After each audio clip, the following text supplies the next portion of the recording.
बिस्मिल्लाहिर्रहमानिर्रहीम। अस्सलाम वालेकुम। This is my channel voice of Wasim और मेरा नाम वसीम है। Now this is lecture of tariff. What is tariff? आप लोगों ने सुना तो होगा काफ़ी मरतबा कि टैरिफ, इस चीज़ पर इतना टैरिफ लग गया, इतना टैरिफ है। टैरिफ असल में है क्या चीज़? टैरिफ इज़ अ कंफ्यूजिंग मतलब टॉपिक, एक ऐसा टॉपिक है जिससे लोग कंफ्यूज हो जाते हैं। What is tariff and what is tax? Tax क्या चीज़ है और टैरिफ क्या चीज़ है? इसके बारे में बहुत ज़्यादा लोग कंफ्यूज हैं। And what difference will it make to us? ये हमें क्या डिफरेंस देता है, क्या है डिफरेंस इसका? हम चलते हैं, देखते हैं यहाँ पर हम एक एग्जाम्पल के ज़रिए टैरिफ को। मैंने जो भी लेक्चर यहाँ पर अपलोड किए, इवन तक के जीडीपी हो गई, डेमोक्रेसी की हो गई या कोई और टॉपिक जो मैंने पहले समझाया है, तो इसको मैंने एग्जांपल के ज़रिए समझाया। Then now we are discuss this with example. Let us understand with an example. Suppose हम कर लेते हैं we have a clothing business. Suppose करते हैं हम पाकिस्तान में रहते हैं, इवन तक मैं पाकिस्तान में रहता हूँ, पाकिस्तान के सूबे बलूचिस्तान में रहता हूँ, तो मेरे पास क्या है, एक क्लोथिंग बिजनेस है। तो नहीं, इंशाल्लाह मैं मैनेज करूँगा क्लोथिंग का बिजनेस। मेरे पास एक क्लोथिंग बिजनेस है, तो मैं अपने एक शर्ट है जो कॉटन की शर्ट है, उसको क्या करता हूँ, एक्सपोर्ट करता हूँ। किसको? यूएसए को, यूनाइटेड स्टेट ऑफ अमेरिका को वही शर्ट एक्सपोर्ट करता हूँ। एक्सपोर्ट करता हूँ, वर्थ उसकी क्या होती है, 100 रुपये। मैं 100 रुपये में यूएसए को क्या अपनी शर्ट देता हूँ। वही कौन सी शर्ट है मेरी? कॉटन की शर्ट है। If the USA impose 10% tariff on it, then the price of shirt is will be become 110। मैंने उसको कितने की बेची थी? 100 रुपए की। और वो वहां पर जाकर पहुंची कितने की?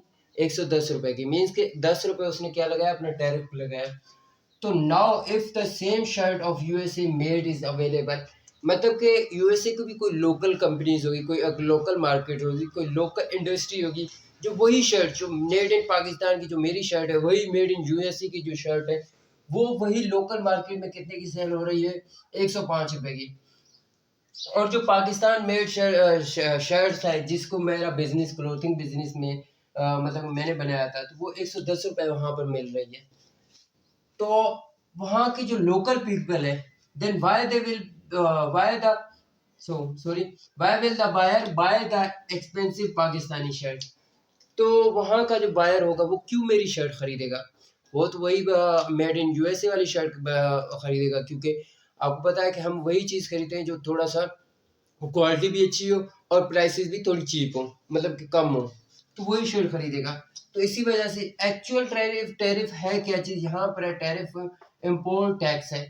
ऐसा टैक्स जो इम्पोर्ट में लगाया जाता है उसको क्या कहते हैं? टैरिफ कहा जाता है। A country impose on goods coming from another countries. क्या है टैरिफ का असल मकसद? मतलब ही यही है कि एक कंट्री होती है, वो इम्पोज करती है, वो लागू करती है, क्या करती है?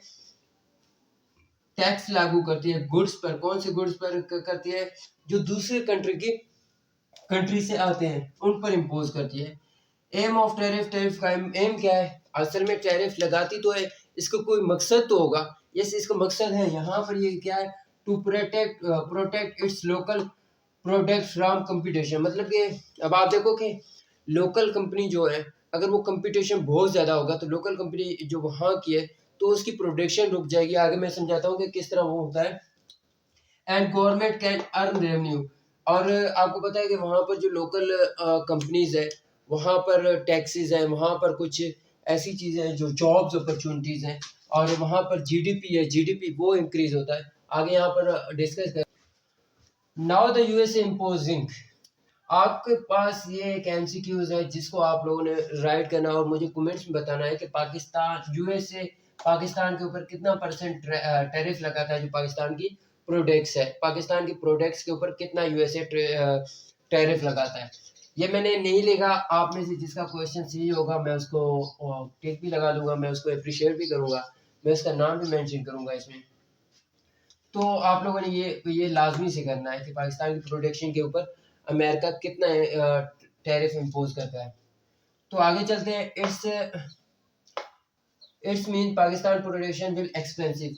इसका मतलब होगा कि पाकिस्तान की जो प्रोडक्शन होगी इतनी महंगी होगी। अगर यहाँ पर ये अगर प्राइसेस हाई होती है तो डिमांड डिक्रीज होती है। हमेशा किसी भी चीज़ की प्राइस हाई होती है तो उसकी डिमांड जो होती है वो डिक्रीज होती है। डिमांड डिक्रीज होने की वजह से क्या चीज़ होती है? एक जो एक्सपोर्ट है वो नीचे डिक्रीज हो जाती है, और प्रोडक्शन भी बहुत स्लो हो जाती है। इसकी वजह से इसका इम्पैक्ट कहाँ पड़ता है? इसका इम्पैक्ट एक कंट्री की जॉब्स के ऊपर, जो लोकल पीपल्स होते हैं उनकी जॉब्स के ऊपर, लोकल पीपल की जॉब्स, कुछ लोगों को जॉब से हटा दिया जाता है, और जीडीपी, और किसी कंट्री की जीडीपी के ऊपर भी बहुत ज्यादा ये इम्पैक्ट पड़ता है इसका। तो कैसा लगा ये मेरा लेक्चर टैरिफ के ऊपर? अगर मेरा लेक्चर पसंद आया तो मेरे चैनल को लाइक सब्सक्राइब कर देना। मिलते हैं नेक्स्ट वीडियो में। अल्लाह हाफिज।